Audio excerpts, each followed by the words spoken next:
standing in the cold on a grey London day, waiting for food. The line stretches for more than 5 blocks. 804 people joined this queue. Many arrive early in the morning, hours before the food bank opens. A growing tide of food insecurity has gripped this part of London, where many of its residents survive on low-paying, unstable work, or since the pandemic, have no work at all, like Janisha. Pandemic because of jobs, first of all, and no proper jobs, and no, obviously no salary, so that was very difficult to survive. But this people has made a very useful thing by giving food for us, so that is very sure for them. You have 2 daughters. How's the family coping? Going on, like it's very difficult, but we are trying on to survive in this pandemic. Our live stream is supporting in excess of 800 families. It's become such a spectacle that Taz Khan from the organisation London's Community Kitchen live streams the food bank every week. The first time he did it, it was viewed 1.7 million times.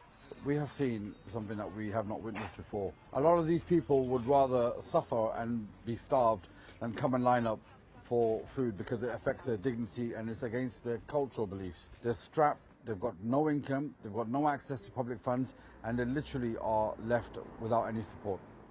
Many people here are from the Indian Gujarat community and work in small shops, restaurants, factories and as cleaners.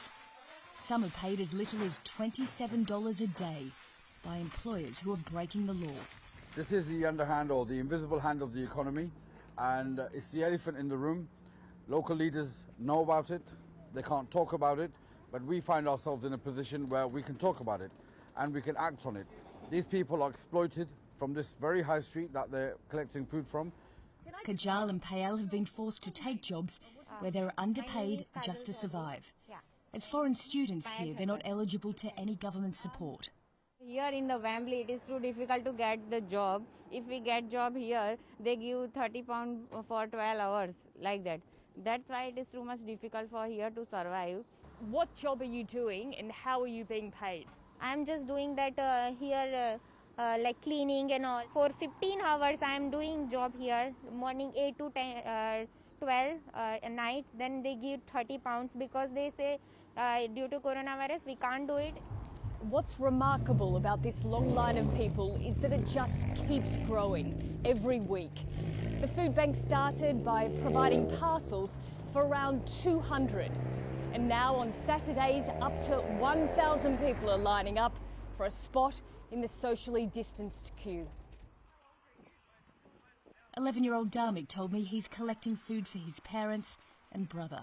A recent study found 1 in 5 children between the ages of 8 and 17 in the UK has experienced food insecurity. And 13% have either visited a food bank or someone in their family has since December. These operations are happening throughout the country. People are not talking about it because there's some stigma and people don't want to accept that their borough is living in food poverty or food insecurity. It's the conversation people don't wish to have. But people are talking about scenes like this, the 5th largest economy in the world, where people queue for handouts of food. Nicole Johnston, CGTN, North London.